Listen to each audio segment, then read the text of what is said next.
sa herë na jepet mundësia për ta falenderuar Edi Ramën për rrugën e Arbrit, asnjëherë nuk është e tepërt.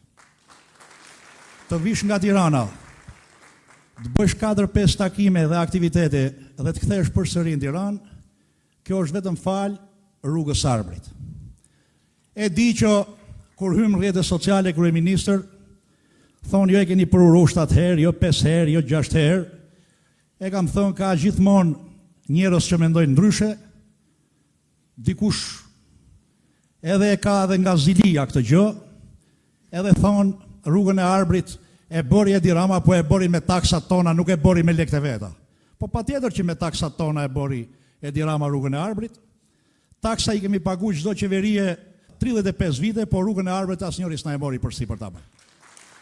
Kështu që kryeministër, shumë faleminderit për rrugën e Arbrit, sepse fal kësaj rruge sot ne po diskutojmë për projekte të mëdha për Dibrën, që lidhen me turizmin malor, që lidhen me agroturizmin, që lidhen me zhvillimin e fshatrave të Dibrës, e pse jo një pjesë e jona, që me thonë të drejtën, kush për punë, e kush për hall, e kush për gjëra nga më të ndryshme t'u larguam nga Dibra, tashmë po kthehen në Dibër. Por ato që janë këtu, që jetojnë, punojnë dhe japin kontribut për Dibrën, meritojnë respekt dhe mirënjohje, sepse kanë mbajtur gjallë trojet e të parëve, rrënjët tona, por mbi të gjitha janë pasaporta jonë më e mirë në Tiranë, në diasporë dhe kudo në botë. Shumë faleminderit, edhe unë do t'ja kaloj fjalën kryeministrit dhe kryetarit të Partisë Socialiste, Edi Ramës, për të thënë fjalët e veta në këtë qark dhe me socialiste një qarku që siç e thot edhe vetë ku i jepet mundësia, qarkun e Dibrës e kanë për zemër, sepse në fundit ka arsye për ta thënë këtë, se do të mbahet mend për shumë gjëra të mira në këtë Shqipërinë tonë të bekume, por për ne Dibrant dhe për banorët e gjithë qarkut, Bulqis, Klos dhe Borrell do të mbahet mend shumë gjatë në breza për rrugën e Arbrit. Faleminderit.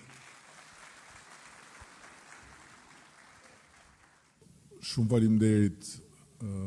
faleminderit për praninë tuaj edhe sidomos atyre që kanë ardhur nga jashtë Bashkisë Dibër.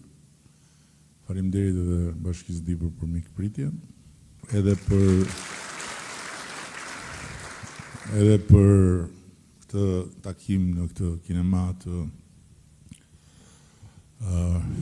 rilindur. Tani ne e kemi organizuar këtë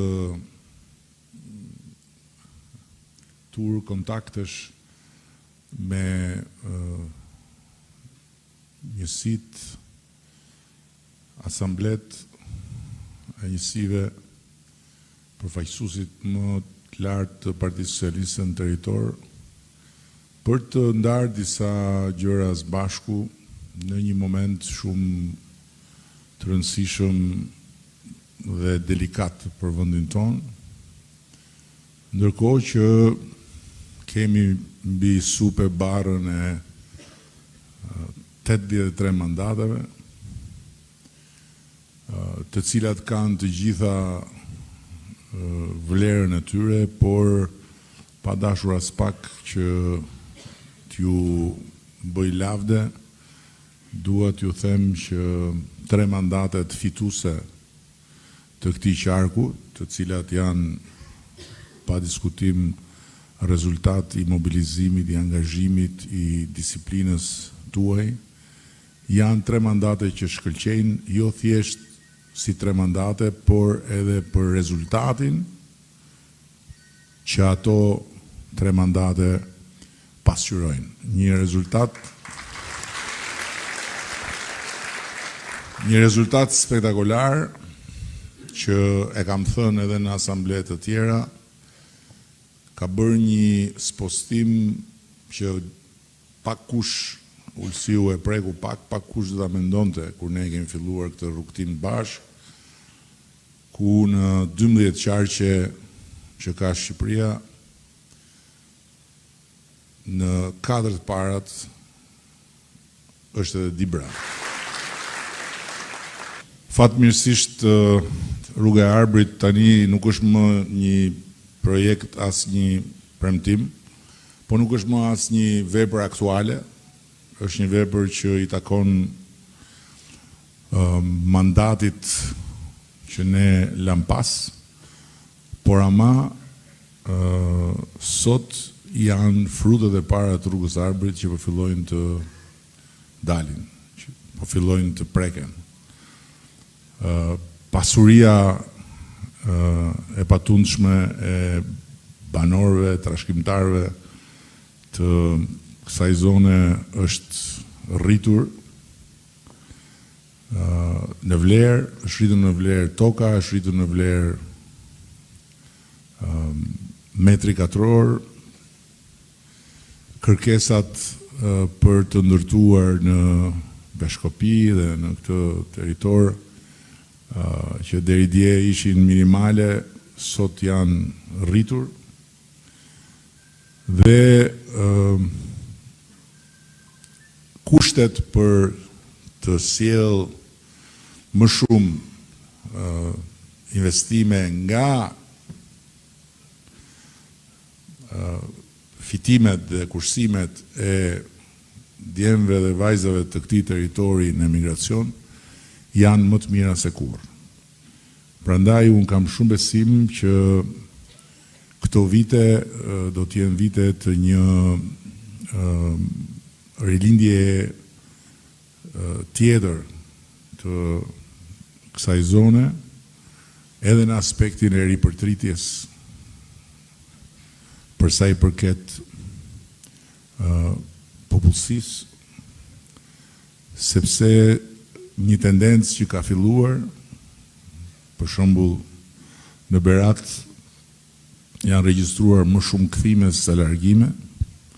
Unë e bindur që një tendencë që do të shfaqet edhe këtu. Pasi tani më Dibra është shumë afër kryeqytetit, është tamam jastëku i kryeqytetit, jastëku i gjelbër i kryeqytetit, por është dhe mjaftueshëm në distancë për të pasur ato që në kryeqytet është shumë vështirë, që t'i gjesh më gjithë këtë natyrë kaq të pranishme deri në kufirin e vogël të qytetit dhe gjithë potencialin e madh të zhvillimit rreth rrotull qytetit. Ne ishim përpara se të vinim këtu në një takim me fermer dhe me shumë kënaqësi unë pash që ka hedhur bazën e vetë edhe shoqëria e parë e bashkuar bujqësore dhe ka një tjetër kuptim dhe një tjetër angazhim për të bashkuar, për të rritur kapacitetet prodhuese dhe për të ulur kostot duke dalë njëkohësisht në treg me produkte të zonës, qoftë për konsumatorët vendas, qoftë për tregun e huaj. Edhe kishte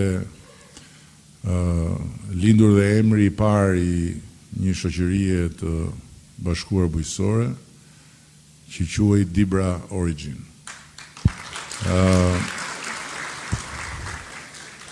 Nuk është vetëm një, por është dhe një tjetër shoqëri që është në formime sipër, pra njëra është për frutorët, tjetra është për blegtorin, dhe më vjen shumë mirë që tani më ky fenomen i ri i vonuar për hir të vërtetës, por më mirë vonë se kurrë, i bashkimit forcave në fshat, është një fenomen që falë edhe punës shumë të mirë që po bën ministri i bujqësisë, siç thot një fjalë e urtë, Ulsiu pretendon që e kanë thënë Dibranët, delen që ndahet nga tufa e Awiku, ose siç tha ai legjendari i mollëve Dibrës Beibi, vetëm Zotit i ka rrihet të rri vetëm. Janë në malësit madhe, në Berat, në Cërik, në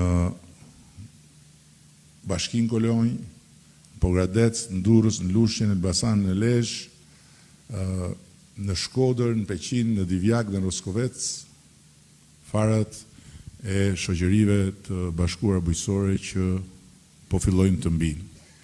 Pse ja u them këtë në fillim, ja u them këtë për të sjellë në vëmendje faktin që punët e Shqipërisë po shkojnë në drejtimin e duhur. Punët e Shqipërisë po vazhdojnë pa ndalim dhe punët e Shqipërisë të një dekade po fillojnë të japin gjithmonë më shumë rezultate të prekshme, ndërkohë që misioni ynë kombëtar si socialistë dhe si socialiste që është misioni për ta çuar Shqipërinë dhe për ta ulur në tryezën e përbashkët të Europës, është sot në fazën e vetë finale. Dhe kjo është një fazë vështirë, kjo është një fazë që kërkon një angazhim shumë të madh, kjo është një fazë që kërkon një kuptim shumë të drejtë se çfarë na pret, dhe për këtë arsye është e rëndësishme ajo që po ndodh me bujqësinë, që po ndodh me fermerët, sepse janë ata të cilët do të jenë në derën e Europës, ose të bekuar, ose të mallkuar sipas nivelit të tyre të përgatitjes për atë ditë. Nuk mund të ketë një vend Bashkimit Evropian siç do të jemi ne në një kohë që tani më nuk është një horizont, por është një afat i prekshëm me sy, dhe të mos ketë siguri ushqimore, dhe të ketë produkte të cilat janë pa standardet më të larta të sigurisë. Po kjo kërkon angazhim dhe impenjim shumë të madh nga të gjithë.